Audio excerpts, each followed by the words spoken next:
एससीबीसीचं 10% आरक्षण दिलं। मराठा बांधवाला कुठल्याच महाराष्ट्रातल्या बहुजनाचा विरोध नाही, पण हे राज्यकर्ते लोकसभा असेल, विधानसभा असेल, स्थानिक स्वराज्य संस्थेच्या निवडणुका आल्या की जातीचं पिल्लू कुठं सोडायचं आणि स्वतःच्या पोळी बाजायच्या। त्या महाराष्ट्रामध्ये विधान परिषद 78 आमदार आहेत। कोण आहेत आमदार? 78 विधान परिषद आमदार कशाचे असतात की जो व्यक्ती हुशार आहे, बौद्धिक दृष्ट्या सधन आहे, त्याला विधान परिषदेत घेतलं जातं। कारण महाराष्ट्राचं विधिमंडळ हे कायदेमंडळ असतं। आपल्याला मुलं किती व्हायची, आपल्या सर्व गोष्टी त्या विधिमंडळातून चालल्या जातात, पण या महाराष्ट्रामध्ये तसं होत नाही। पाटलाची मेवणी, पाटलाचा मेवणा त्या विधान परिषदेत जातो, आपलं काही नाही, आपण फक्त मताचे मालक आहोत। म्हणून बांधवांनो, ही चळवळ सुरू झाली।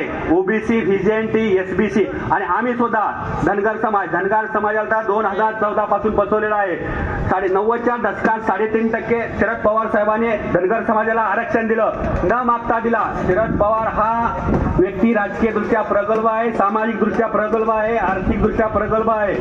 पण आता पवार साहेब म्हणतात की आम्ही धनगर समाजाला एसटीचं आरक्षण देतो। आता का आजपर्यंत आमच्या 6 दशकं बर्बाद केली आणि आता एसटीचं आरक्षण देतात। आता वेळ गेलेली आहे, आमचा बहुजन समाज जागा झालेला आहे। मग एससी असेल, एसटी असेल आणि व्हीजेएनटी एक झालं तर या महाराष्ट्रामध्ये एसटीचा मुख्यमंत्री होईल। थोडं मी सांगतो, आंबेडकर साहेब येथे सांगोल्यामध्ये येतात, त्यांचं मी धनगर बांधव म्हणून त्यांचं स्वागत करतो आणि धनगर समाजावरती त्यांना